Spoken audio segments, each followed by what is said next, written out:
Welcome to the Brass and Woodwind Shop. I have a horn and the customer wants me to put on the screw rim conversion.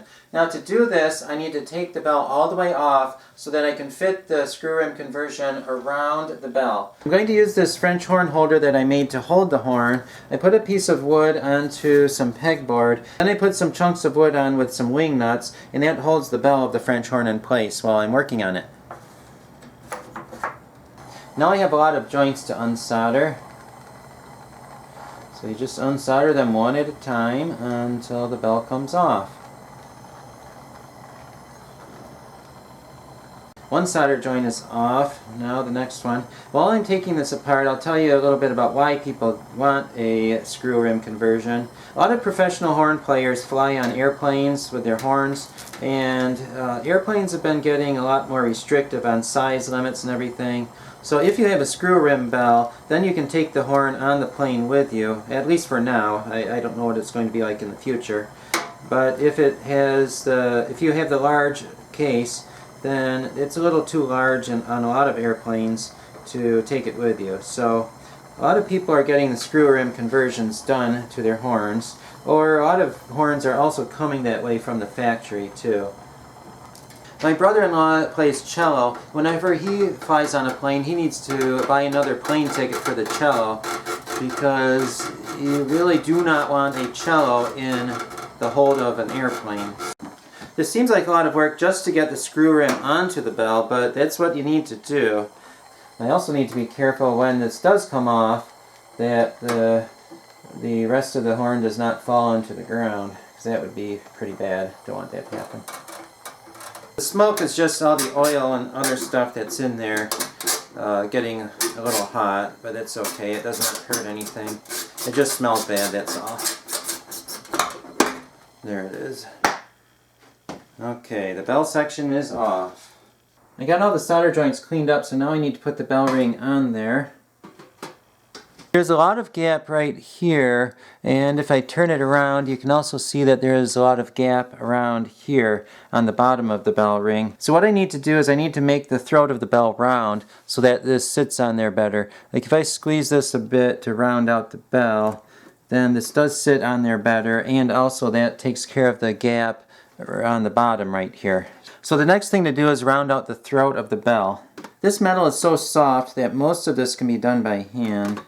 So what I'm doing is I'm pushing in the high spots, and then I'm going to push out the low spots. And I'm using this ring as my guide so that I know where the high spots and the low spots are. I'm using a flexing motion to do this. I'm just pushing in and out. I'm not using all my force to just push on it because that will ruin it. The flexing motion helps you control the metal better without going too far. I'm going to keep rounding out this metal until the bell ring fits on there like it should. I may need to use the roller to do this also. Yeah, I think I'm going to need to use the roller under here because we actually have like a triangular shaped bell. Now there's just one flat spot left. This is often a place where the bells get flattened out. A lot of people wonder if this changes the sound of the instrument, and the answer is yes, it does. And they also wonder if it changes it for the better or the worse. And the answer to that is I really don't know. I guess it depends upon what kind of sound you're looking for. But pretty much everything you do to an instrument changes the sound at least a tiny little bit. Now you may not be able to tell that the sound has changed, but it does change the sound. And a bell rim like this is going to change the sound quite a bit because this is quite a bit of extra weight on the bell, and also you're detaching the bell and there's a cut all the way around it, so that does change the resonance of the bell. Again, is it for the better or for the worse? Well, unfortunately you don't really know for sure until after you do it. If there are any horn players out there that have had the screw rim conversion done to their instruments, leave a comment below and let us know what you think about how it changed the sound. And also be sure to read the comments below to see what other people have to say about that. Okay, this is getting close. There's still a little low spot right there. I'm ready to solder the ring. It fits on there pretty good. This instrument does not have lacquer on it, so I can just solder on this. If it did have lacquer, though, what I would do is I would take my poker and I would make a line all the way around, right on there, and then I'd also make a line on top of that, and then I would have to clean up that lacquer before I could do this. But since there is no lacquer, I do not need to do that. I also have the other part of the rim off of there, so I'm going to just solder on this one piece right now. I'm heating up the ring. The ring has a lot more mass than the bell does because the bell is extremely thin metal, so I'm putting most of the heat right on the ring itself. And then I'm going to put some flux on there. And I'm not going to go all the way around right now. I'm going to go part of the way around. Okay. Some of the solder will get on the side of the ring, but I'm going to clean that up later, so that's fine for now. And now I'm going to turn this around, and I'm going to do it on the other side.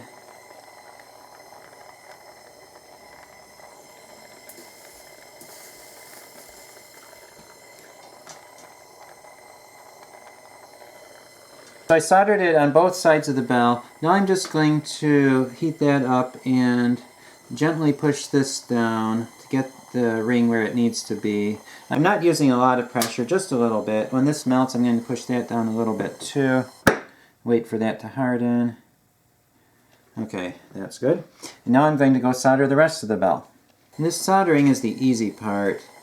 A lot of people think that soldering is hard to do. It's actually not that hard. Soldering is easy. It's all the preparation to soldering that takes all the time. And again, it is okay if I get a little bit of solder on the edge because I'm going to clean all that up when I'm done.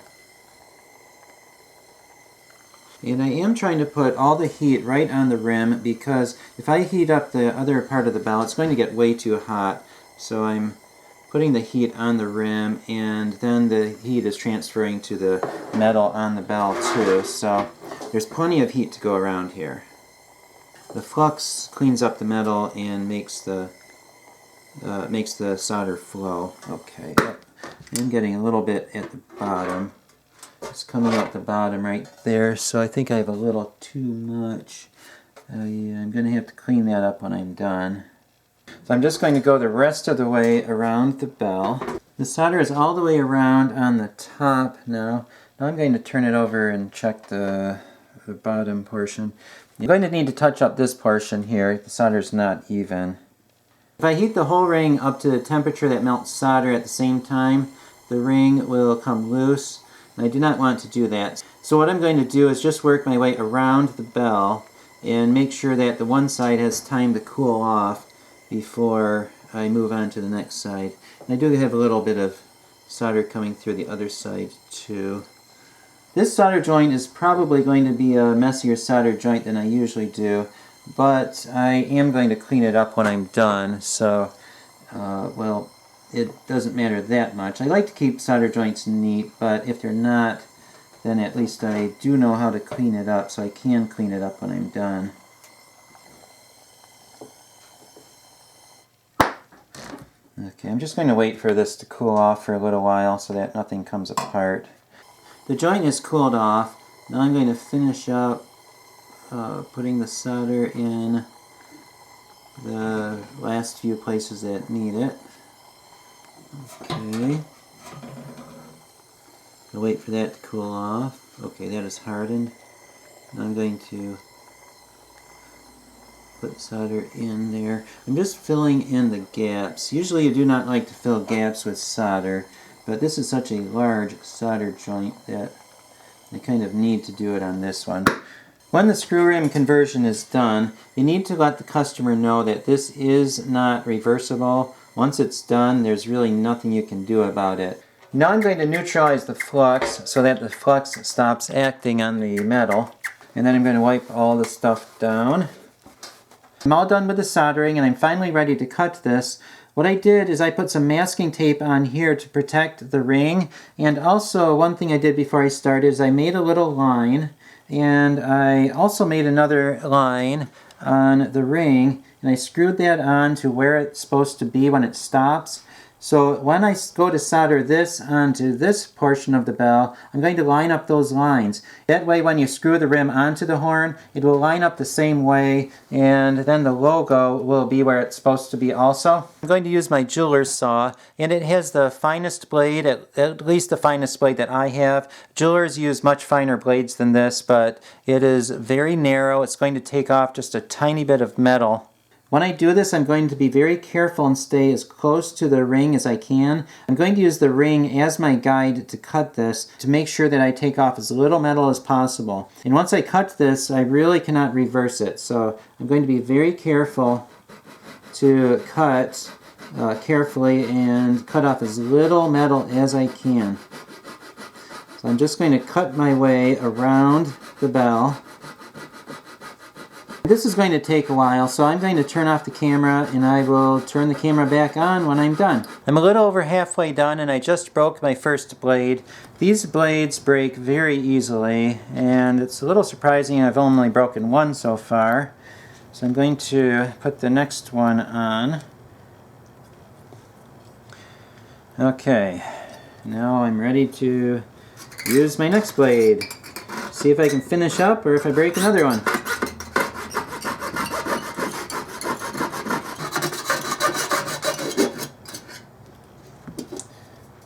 There it is. Now I'm going to clean up the bell rim with a file.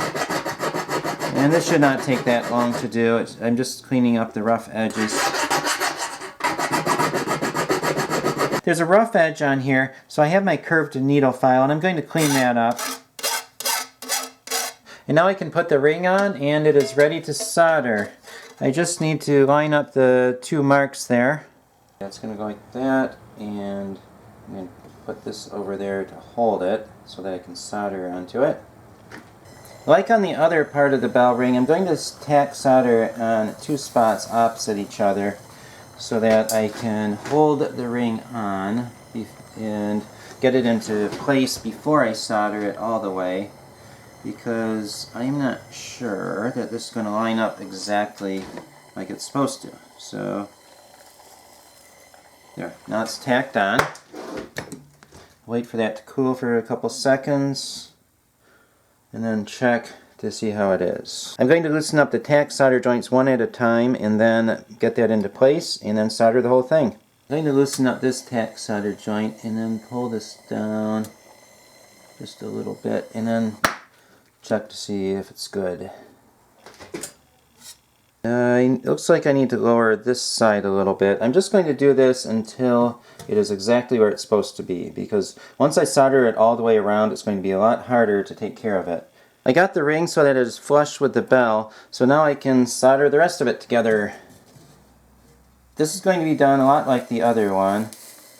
Right now, so that I don't loosen up the other two solder joints, I'm going to do it at 90-degree angles like that, and then turn it around and do that side, and then after that I can just solder the whole thing without having to worry about it coming apart.